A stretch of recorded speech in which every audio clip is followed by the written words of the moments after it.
What's up, guys? Welcome back to my channel. This is the Fullstack Bro, and today we're going to be talking about why you're still broke as a software engineer. Now, there are many different reasons why this is, right? This could be your cost of living situation. This could be the amount of money that you're investing into gaining the knowledge to become a better programmer. You have coding boot camps that are out there now. You have a lot of different resources like YouTube, Udemy, Coursera. All these different areas will allow you to become better as a software developer and as a coder in general. So I'm gonna go through the top 5 reasons why you're still broke. And trust me, I've been there and I have my own personal story too. So let's get to it, guys. The first one, high cost of living. If you're living in a very city populated area, right, where the cost of living is very high, there's a lot of people living in that area, like for example, New York City, New Jersey, Seattle, California. These are just some of the places that typically are going to be very, very expensive. If you are working at any of these tech companies that are paying pretty well, in the sense that you could still buy groceries, you could still pay all your bills, and handle all the responsibilities that you need to do, okay? The reason why you're still broke is because you're spending way more than what you can afford, especially living in the city. Like I live in New Jersey and the cost of living is very high. You need to have at least 2 incomes just to kind of handle the rent in certain areas. Luckily for me, because I work in tech and I understand my finances a little bit better, which took a long time to do, I was able to balance out how much money I should be spending on bills and utilities, and then also money that I should be spending going out and hanging with friends or taking vacations, all that stuff. So pretty much understanding that will allow you to save more money, and then also paying down bills so that it doesn't accumulate to where all your money that you're earning in for the month goes directly to your bills and you're left with nothing. You wouldn't have that issue, okay?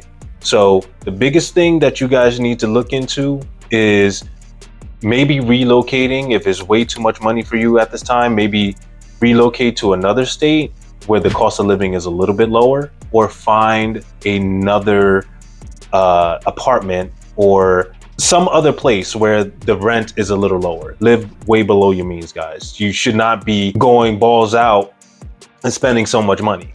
You're gonna run through it pretty quick. And if you don't have a handle on your finances, it's gonna be a tough time for you. The second thing is, I just talked about it a little bit, high debt to income ratio. Now, if you are a type of person that likes to charge everything on a credit card and just leave a balance, you're going to lose a lot of money. You are giving away money, okay? Especially if the interest is about 10 to 20, 30%, and you have a high balance on there, the credit card company is gonna take that money, okay? You're gonna lose out on so much money that you could have had in your pocket if you didn't pay off that balance. So number one, always pay off your credit cards. My philosophy is, if I have a credit card, I'm gonna make sure that I use it, and then whatever balance that I have on there, I have to clear that balance. I cannot accumulate debt on my cards because I'm going to be giving free money to the credit card companies. If you're afraid of credit cards, then the next thing you should do is just use your debit card, but use it sparingly, right? Budget out exactly what your bills are for the month, and then also make sure that you have a little bit extra money that you're going to be storing in a savings account. You could also use a high yield savings account, which you would get like I think the highest is like 5.6 APY, where you would just put money into that account and then you would accumulate interest. Unlike the traditional banks where you just have your money just sitting there and you're not even getting dollars worth of interest, right? You're getting like cents. So if you invest into a high yield savings, or even a CD account that you would hold for 6 months just to gain interest, that's gonna help you in the long run. There are a lot of people in the US today that don't even have $500 saved up. Don't be that person. I learned that the hard way. I didn't really have money in my savings. And the only way I understood that I needed to push more money into a separate account where it's gaining interest was through different scenarios that happened in my life. Okay. Being broke, not having money to cover certain credit card bills, you name it. I was spending way too much money than what I was accumulating in, right? So don't make that mistake. The third reason why you're still broke, and I mean, you might have the skill set, you might be a great programmer, okay? And you're working currently right now, or you're looking for a job. Is job insecurity, okay? If you are doing well as a developer, you're squashing bugs, you're writing out features, people look up to you as, a reputable resource as to writing code and giving feedback, and you're getting paid somewhat decent, right? You know that you could do more. Looking for another job might be the solution to making more money, but at the end of the day, the grass might not be greener on the other side, okay? Especially like if you're working remotely already, you're putting in the time and the work of building yourself as a developer and mentoring other developers if you're at that level or aspiring to become that. You have to look at the positives and the negatives of that, right? With job insecurity, you're going to look at the market and you're going to see all these jobs out there that you could apply for, and the money looks great, the hours looks great, the perks, everything. And then once you do that and you jump into that, I feel like for a lot of the issues when it comes to like just getting a job just because of the pay, you lose a lot of the benefits of being in a better work balance. Honestly, you're going to be looking at work more as like, okay, I need to get all these things done and keep your head above water, as opposed to like what you had before where you had everything under control. And maybe it's time for you to move on. That could be the deal too. And there's nothing wrong with that. Okay. But what I'm saying is job market is pretty scarce for developers right now. An entry-level position as a developer, you're really going to have a tough time finding that. Job opportunities are there, but you have to be on your A game. And if you're not on your A game, you're going to get rejected every single time. Okay, so keep that in mind. Make sure that if you're doing a good job, just bring it up to your manager, right? Like bring it up to someone that could vouch for you and get the money that you need. The fourth thing is technology is rapidly changing. Now, with the addition of AI, now like ChatGPT, you have other GPTs that are out there that are doing great stuff. I use ChatGPT every single day just to kind of help me with what I do as a full stack developer. But you have to understand that ChatGPT or any AI tool won't replace developers. Maybe the entry level developers, but not people who are experienced, because there are downsides to using AI when it comes to like building an app.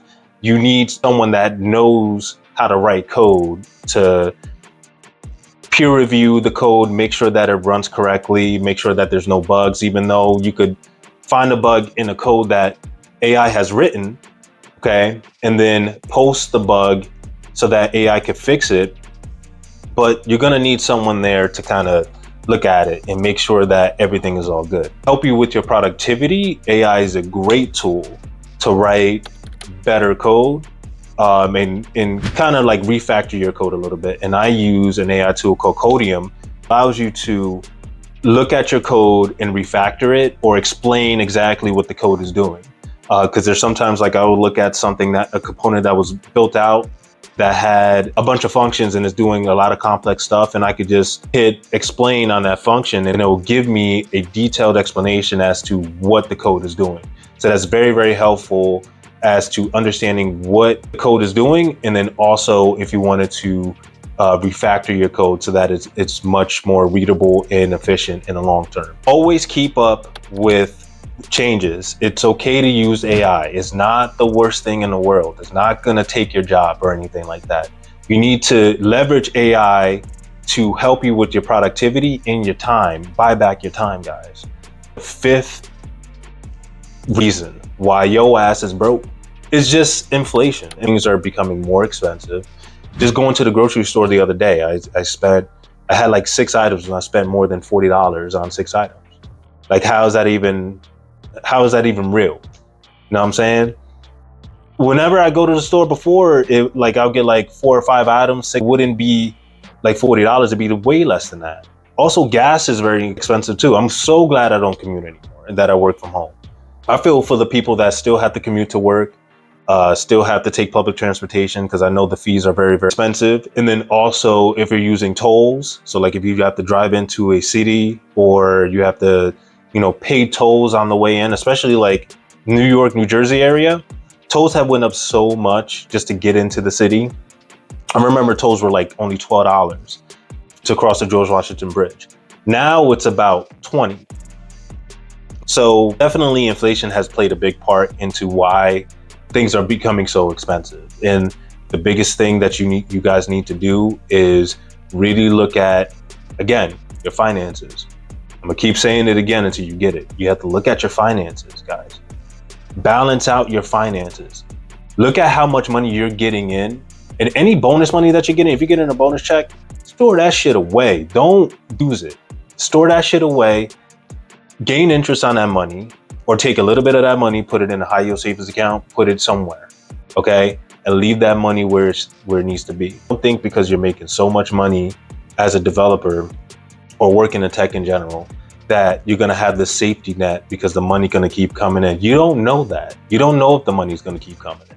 Do this for like 6 months, you're gonna notice a big difference in your finances, and you're gonna be better off doing that as opposed to doing nothing at all. Okay, so that's it, guys. That's the video. So if you like this video, please like, share, and subscribe.